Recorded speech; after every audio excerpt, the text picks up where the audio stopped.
20 ans, bon, j'ai quitté là-bas à 23 ans, je crois. Quand on a commencé un groupe là-bas, je travaillais avec un papa qui était attaché militaire. On travaillait avec lui. Quand bon, il avait une forte communauté des Africains, on était des militaires, on était des boursiers, débarqués dans ce pays où il fallait faire des études là-bas.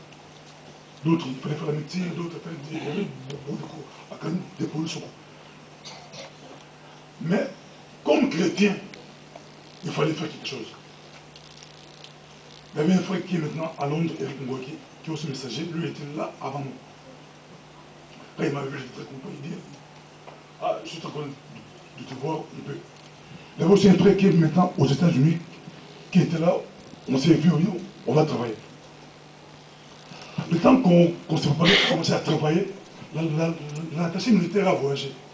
Il est arrivé au Congo. Au Congo, on lui dit, mais là, en Égypte, il y a un garçon là,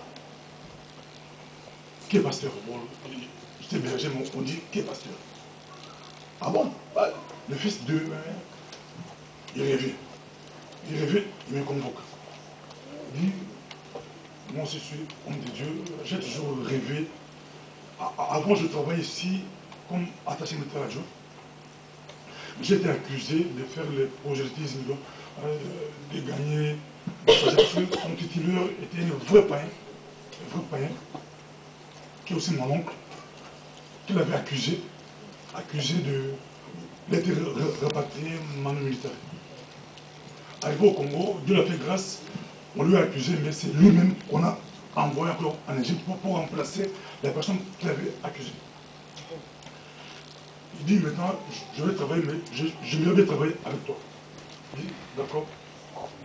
On a commencé à travailler avec lui. On a commencé à travailler avec lui. Moi, j'aime le réveil. Je vois, il y a des gens qui peuvent travailler, les frères Yves là, les frères Dacier là, ils peuvent témoigner comment il avait un réveil là-bas. J'étais jeune. Un jour, interpellé par des vieux colonels, majors, il me dit, petit viens, petit viens maintenant. À côté, avec des questions. Est-ce que, bon, les païens aiment des questions qui n'ont pas d'importance. Hein? Est-ce que la Bible nous interdit de boire? Ça, c'est les païens aiment ça. Mais nous, ce n'est pas notre évangile. Nous prêchons aux gens de se repentir, de croire en Jésus-Christ. Mais ils ont peur. Ils ont peur de se convertir. Si je me convertis, ils vont me dire, n'allez plus en boîte. Ils vont me dire, ne buvez plus.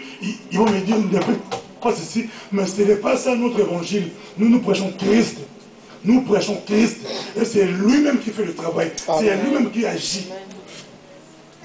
Si notre évangile est d'aller dire aux jeunes, n'allez plus en boîte, ils ne vont pas se convertir. Notre évangile est d'aller leur dire, Jésus-Christ vous aime. Il est mort pour vous. Mais comment je vais faire? C'est lui-même qui va agir. Toi, accepte l'invitation. Toi, viens à Jésus-Christ. Viens à Jésus-Christ. Et